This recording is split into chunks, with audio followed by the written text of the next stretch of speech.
네, 안녕하세요. 오늘의 감성 시네마의 주제는 바로 오징어 게임 3입니다.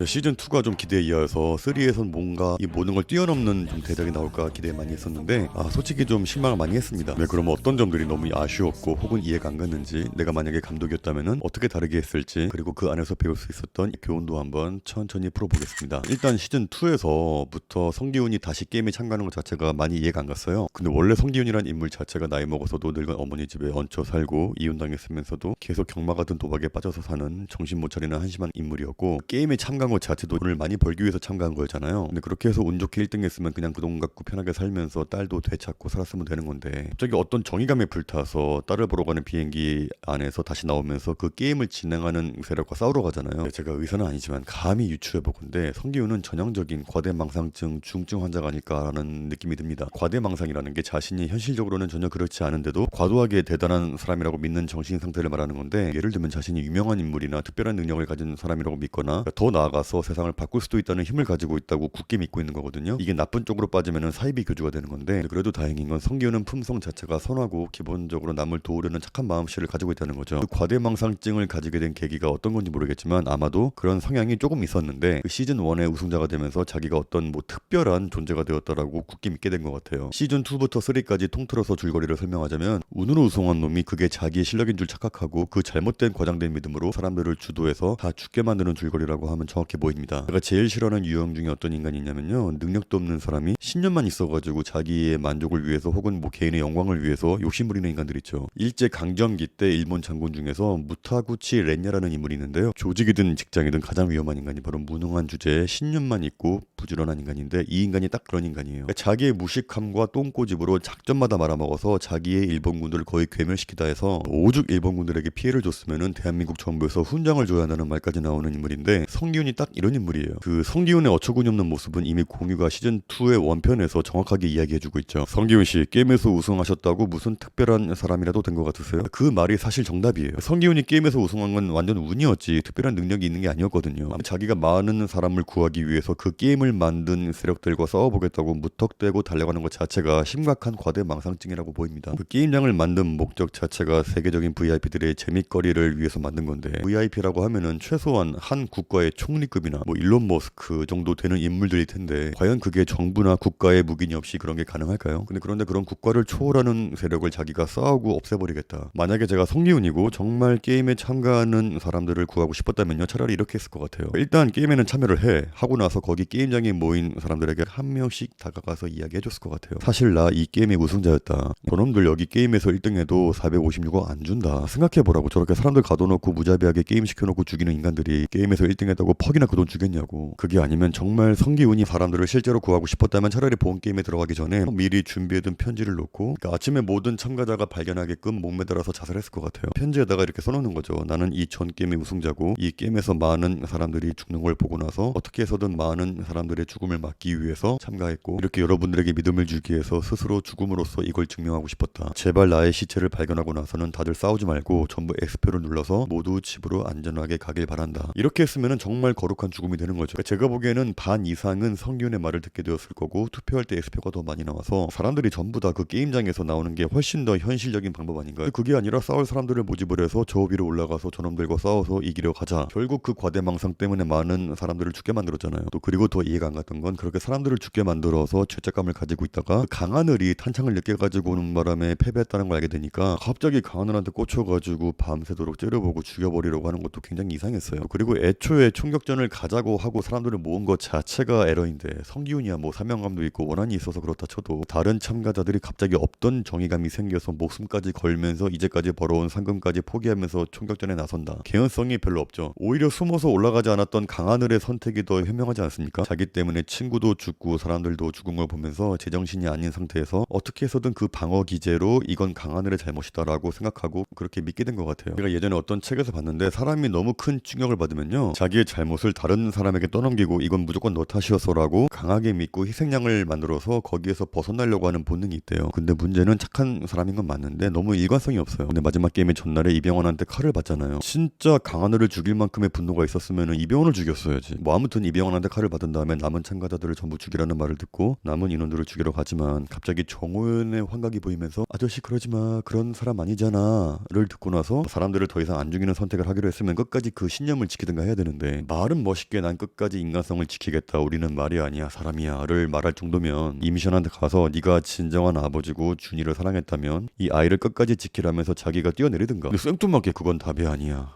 정답은 제비뽑기야. 그게 뭐야? 도대체 제비뽑기의 어느 부분이 그런 인간성이 남아있는 건지 모르겠는데 민주주의 이름으로 다수가 합의해서 전체를 위해서 한 명을 희생하는 건 답이 아니다. 근데 그렇게 생각하는 건 맞는 건데 자기가 생각한 답은 합의 따위는 전혀 없는 도파민 풀충전 제비뽑기야. 이게 무슨 논리야? 모두가 합의해서 한 명 보내는 건 나쁜 거고 뽑기 처형은 괜찮다. 이 극단적인 오징어 게임의 환경 속에서 인간성을 지켜보겠다라고 하는 것 자체가 바보 같은 행동이라는 건 이미 상우가 시즌 1 때 성기훈한테 이야기하잖아요. 형 인생이 왜 그 모양 그 꼴인 줄 알아? 이 오지랖은 쓸데없이 넓은데 머리는 엑스엑스하게 나빠서 이게 똥인지 된장인지 꼭 쳐 먹어봐야 하는 인간이니까. 사실 상우가 성기훈을 정확히 꿰뚫어 본 거예요. 오지랖은 쓸데없이 넓은데 머리가 나빠서 반란 일으키는 바람에 안 죽어도 될 인물들이 다 죽었잖아요. 아니 무장한 핑크 병정들이 위에 몇 명이 있는지도 모르고 그 병정들을 다 죽이고 프론트맨을 만난다 한들 뭐 그 다음에 어떻게 하겠다는 계획도 없으면서 근데 그것도 가는 길도 모르는 상황에서 사람들 선동해서 그냥 돌격 앞으로 하는 거 보면요 진짜로 똥인지 된장인지 찍어 먹어봐야 하는 인간이구나 라는 게 딱 나오죠. 그리고 머리가 진짜 나쁘다는 게 마지막 오징어 게임에서도 나오는데 마지막에 임시완이랑 남게 되었을 때 버튼을 누르고 시작했어야지. 이 버튼만 누르고 시작했으면 임시완 떨구고 나서 아기랑 둘이 살아남아서 나갈 수 있었잖아. 이렇게 머리가 나쁘고 상황 판단을 못하니까 드라마를 보는 분들이 답답한 거죠. 계속. 일단은 시즌 3의 가장 큰 패착은 보편적인 인간의 본성을 다뤄야 사람들이 공감하는데 여기에서는 굉장히 특수성을 가진 캐릭터만 나오니까 이게 공감이 안 되고 고구마 같은 느낌이 계속 드는 거죠. 시즌 1을 보면서 전 세계 사람들이 공감을 하고 감동했던 건 거기에 나오는 참가자들의 행동을 보면서 감정이입을 했었거든요. 자신의 죽음을 앞둔 사람들이 자기가 살기 위해서 어디까지 악해질 수 있는가 그런 생각을 하면서 그 악한 행동을 하는 사람들의 감정에 이입해서 아 내가 저 상황이었으면은 내가 다르게 행동할 수 있었을까를 한 번 더 되돌아보게 되는 게 있었고 근데 그 반면에 그 중에는 내 짝꿍인 정호연을 구하기 위해서 대신 죽어주는 이유미 같은 거룩한 인물도 나오는 걸 보면서 사람들이 미친 듯이 오해를 하는 거죠. 자, 왜냐면 그런 사람은 흔한 인물이 아니니까. 근데 시즌 3는 전부 다 보편적이지가 않아서 거부감이 생기고 짜증이 났던 것 같아요. 자, 할머니와 아들 양동근의 캐릭터의 아쉬움을 한번 이야기해 볼게요. 일단 왜 그렇게까지 준이와 아기를 살리려고 했는지 모르겠어요. 물론 할머니가 어린 임산부를 챙겨주고 아이까지 받아주는 그 모습은 정말 감동적이고 충분히 이해가 가는 장면이긴 하거든요. 할머니한테 딸이 있었을 수도 있고 어린 손녀가 있을 수도 있으니까. 또 그리고 어떤 사람이든 특히 한 번이라도 부모가 되어서 아기를 키워본 사람이라면 생판 남의 아기라고 해도 어떻게든 보호하고 싶은 마음이 생기는 건 납득이 가거든요. 근데 그렇다고 준이와 아기를 살리기 위해서 아들을 죽인다.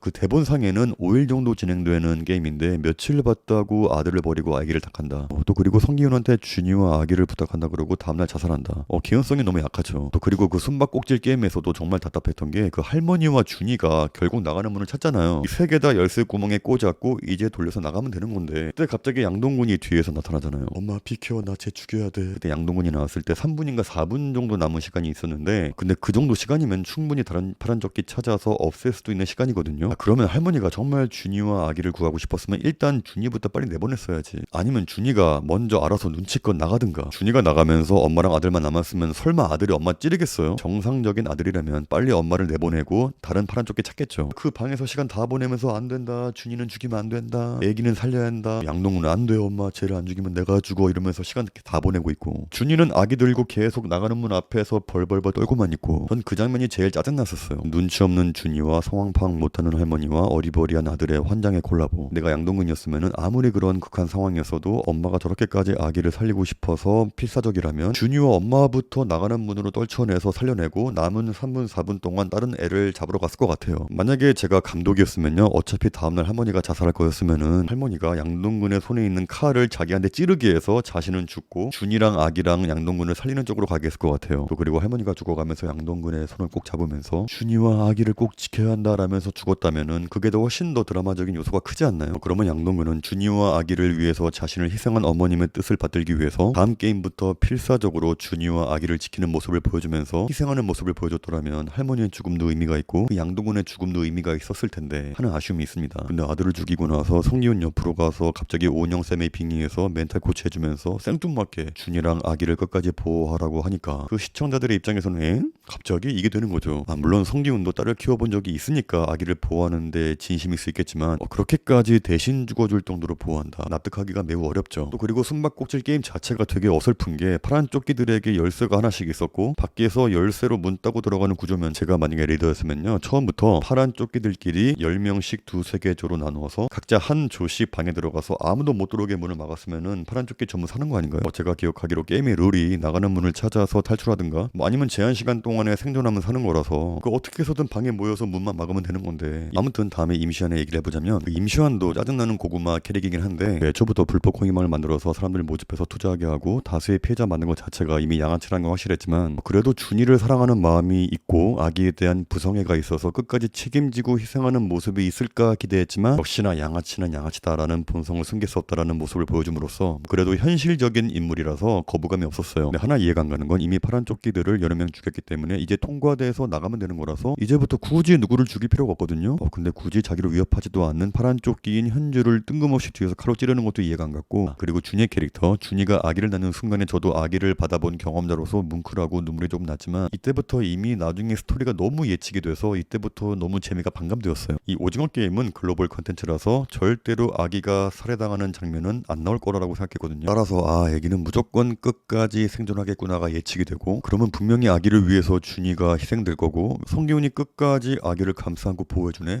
그럼 성기훈이 아기를 위해서 죽나? 라는 예측이 되니까 나중에 성기훈이 아기를 구하기 위해서 뛰어내린 장면이 전혀 반전이 있거나 감동이 있거나 충격이 있지 않았어요. 왜냐면 정말 그럴 것 같았으니까. 준이의 행동이 진짜 이해가 안 갔던 건 보니까 이미 임신 막달이던데 아이가 생겨서 더 이상 혼자가 아니고 살아갈 희망이 생겼다라면서 오징어 게임장에 들어온다. 물론 그 게임장이 서로 죽이고 그런 게임장이라는 건 상상을 못했겠지만 근데 그래도 거기가 어떤 곳인 줄 알고 그러니까 아이가 언제 나와도 이상하지 않는 상태인데 언제 나오게 될지도 모르는 그런 게임장에 갔다는 것 자체가 이해가 안 갔고 발목이 삐었다고 해서 애초에 도전도 안 하고 포기해버리고 뛰어내린 것도 납득하기가 어려웠어요. 발목이 부서지더라도 반대편에 있는 아기를 위해서 이 악물고 도전하다가 죽었으면은 눈물도 나고 공감이 됐을 것 같은데 그냥 아기를 잘 부탁한다라고 하고 뛰어내린 게 좀 아쉬웠고요. 황영사는 너무 허무한 느낌인데 오징어 게임이 어떻게 만들어지고 왜 시작이 되었는지에 대한 이야기를 이 황형사를 통해서 풀어나갔어야 했는데 계속 선만 찾다가 시간 다 보내고 그리고 최 이사가 그렇게까지 의문을 제기했는데도 모른 척하고 있다가 M1 팀원들만 다 죽게 만들고 그리고 경찰이었던 형 이병헌이 왜 도대체 그 짓거리를 하고 있는지에 대한 것도 만나서 대화로 풀어야 했는데 마지막에 이병헌 만난 다음에 형 왜 그랬어 이러면서 바라만 보다가 탈출하고 그럴 거면 왜 그렇게까지 길을 쓰고 섬으로 갔는지 모르겠는 거죠. 그 황형사는 그냥 시즌 내내 팀원들과 박 선장이랑 도시어부 예능만 찍다 끝나버린 또 그리고 박규영이랑 이준욱은 굳이 나왔어야 했나 싶죠. 부대장인 박희순하고 같은 탈북민 출신이라서 둘만의 뭔가의 서사가 있어 보이는데 전혀 없이 끝나버려서 아쉬웠고 또 박규영은 이북에 놓고 온 딸이 있어서 암에 걸린 딸을 키우는 이진욱의 감정이입을 해서 구해주고 싶은 마음은 이해가 가는데 근데 그렇게까지 목숨을 걸고 구해준다고? 이진욱이 너무 잘생기고 내 스타일이라 구해준 거면 좀 이해가 가긴 가죠. 만약에 이진욱이 아니라 나선욱이었어 민수도 어리버리해 보긴 한데 알고 보니까 VIP라든지 아니면 약을 먹고 나서 갑자기 슈퍼히어로가 돼서 586 객디 형님하고 미센 박대리랑 카지노 찰리를 죽인다든가 도시락 될 뻔한 인물들을 구해준다든가 그런 걸 기대했는데 그냥 끝까지 어리버리하다가 죽어서 이 캐릭터는 굳이 왜 나온 거지 싶었고 무당은 그래도 뭔가 3에서는 예상을 뛰어넘는 멋진 행동으로 사람들을 위해서 희생한다든가 정말 신기가 있어서 많은 분들을 구해준다든가 하지 않을까 싶었는데 신기도 없고 의리도 없는 그냥 돌팔이 무당이었다는 거. 이 오징어 게임 세계관에서 그래도 가장 똑똑하고 현명하게 게임한 사람이 있었는데 바로 586 개띠 형님. 이 인간이 진짜 나쁜 인간이긴 한데 그 게임의 세계관에서만 본다면요 정말 특출난 인물이긴 하죠. 게임하는 걸 자세히 보면요 정치도 잘하고 권력을 쥐어주면은 이것을 쓸 줄도 알고 또 사람들의 마음을 움직일 줄도 알고 자기가 버림받을 만한 곤란한 상황이 오면은 아주 여우같이 유연하게 대처하면서 아첨도 할 줄 알고 칼든 약쟁이한테 죽을 뻔한 상황에서 순간에 얼굴에 피를 묻히면서까지 기지를 발휘해서 생존하고 또 마지막 오징어 게임에서는 참가자들 모두 허튼 짓 안 하고 모두 안전하게 나갈 수 있도록 흥분하지 않게 민주적인 방법으로 의견도 수렴하고 투표도 주도하는 센스도 있고 순간적으로 기지를 발휘해서 가장 힘이 없어 보이는 사람을 뜬금포 다구리 놓음으로써 이 도시락을 만드는 가장 독창적이고 현실적인 아이디어를 발휘하죠. 사실 한 명을 그렇게 다구리해서 도시락을 만들자는 아이디어는 진짜 사악하고 사이코패스 같은 아이디어긴 하지만 그래도 그 오징어 게임 세계관 내에서는 자기는 물론 많은 사람들이 살아남을 수 있는 기막힌 묘수이긴 했어요. 그러니까 성기훈이 정말로 희생을 최소한으로 삼고 싶었다면 그 도시락의 아이디어를 따라하는 게 맞는 건데 그 보는 이로 하여금 짜증나게 하죠. 일관성이 없으니까. 아니 분명히 게임의 룰이 각 3개 기둥에서 한 명씩만 없애면 되는 건데 쓸데없이 이상한 고집 부려서 두 번째 기둥에서 다 죽게 만들고 마지막 기둥에서는 버튼 버튼을 안 누르고 시작하는 바람에 자기가 죽게 되는 상황도 만들고 제가 만약에 감독이었으면요 이 모든 개연성이 없고 의미 없는 인간미를 억지로 보여주려고 하는 인물들을 확 줄여버리고 이야기의 중점을 삶과 죽음을 넘나드는 게임의 도파민과 이것에 집중하고 그 롤 안에서 최대한 이기적으로 행동하는 인간 군상의 모습을 적나라하게 보여줬더라면 훨씬 좋았을 것 같고 또 이것을 바라보는 성기훈이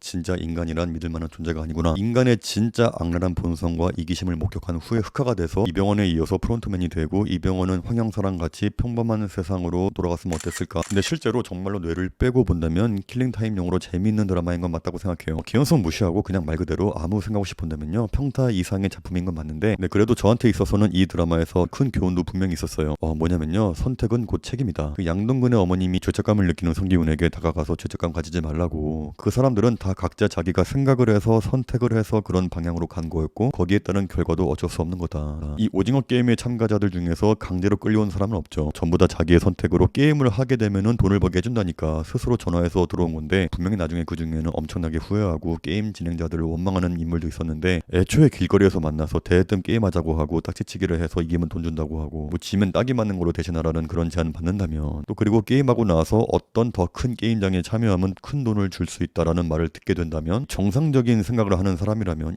이게 뭔지 모르겠지만 위험한 거다라는 생각이 들지 않겠어요 물론 삶이 너무 지옥 같고 돈이 너무 간절해서 오는 건 맞는 건데 이 세상이 얼마나 무서운 세상인데 게임에 참여해서 게임을 하고 이기게 되면은 엄청나게 큰 돈을 벌 수 있다 근데 그 말만 믿고 와 정말 큰 돈 준다고 당장 참여해야지 하고 어딘지도 모르는 곳으로 간다는 선택이 그게 정상적인 생각인가요? 엄청나게 큰 상금을 준다는 건 곧 동시에 엄청난 위험이 있다는 걸 알 만큼의 현명한 인물이라면 그런 데는 갈 수가 없죠 아무리 지금 빚 때문에 죽을 위기에 처했다 하더라도 그런 선택을 했다는 건 누구도 원망할 수 없다 전 오징어 게임의 참가자들을 보면서 얼마 전에 그것이 알고 싶다에서 나오는 캄보디아에서 납치되었던 한국인들 편이 지금 생각났는데 계정이 불분명한 인스타그램이나 트위터에 올라온 동남아 캄보디아 필리핀 같은 곳에서 쉽고 편하게 고수익으로 일하실 분 숙식 제공 월천 100% 보장 이런 광고를 보고 무작정 갔다가 납치당해서 감금당해서 노예처럼 일하고 있는 한국인들 이야기였는데 사실 그 중에서도 정말 정상적인 해외 기업에 무역 업무로 취업하는 줄 알고 갔다가 정말 억울하게 어이없게 납치를 당한 분도 있지만 이런 분들 제외하고 대부분은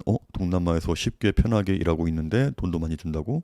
가야지 이런 세상 물정 모르는 생각으로 가서 피해를 보는 거거든요 이 세상에는 절대로 합법적인데 일이 쉽고 편한데 돈을 많이 주는 일은 결코 없습니다 이 많은 돈에는 노동력이든 스트레스든 목숨이든 반드시 그만한 대가가 따르는 법이에요 이 세상의 모든 일은 반드시 상식적으로 생각하고 판단해야 안전합니다 물론 전세 사기나 보이스피싱 같은 눈 뜨고 당하는 사기도 있지만 그 이외에 대부분의 당하는 사기는 자기 욕심 때문에 당하는 게 대부분이에요 세상에 어떤 회사가 학벌도 없고 스펙도 없는 20대 청년에게 해외에 있는 호텔에 숙식까지 제공해주면서 월천 이상 주는 곳이 있다는 게 말이 돼요? 돈은요 스펙에 비례하든 기술에 비례하든 땀에 비례하는 게 맞는 겁니다 힘도 안 들고 스펙도 없고 기술도 없는데 돈을 많이 준다 조금만 상식적으로 생각하면요 그런 데는 갈 수가 없는 거예요 지금 제 말 듣고 나서 왜 피해자가 잘못한 것처럼 몰아가냐라고 하실 수 있는데 그 이야기가 아니라 이 세상 일에는 반드시 상식적으로 생각해보고 상식에 반하는 물음표가 생겼을 때는 항상 의심하고 멀리하란 말입니다 요즘에 제 인스타그램에 DM이 많이 와요 보니까 굉장히 말도 안 되는 미인분께서 저에게 Hi, how are you? I like you, you handsome 이런 문자가 와요 아니 상식적으로 생각했을 때 엄청나게 예쁜 미인이 나한테 잘생겼다 보고 싶다 이렇게 말 걸면요 의심해 봐야죠 근데 거기에 혹해서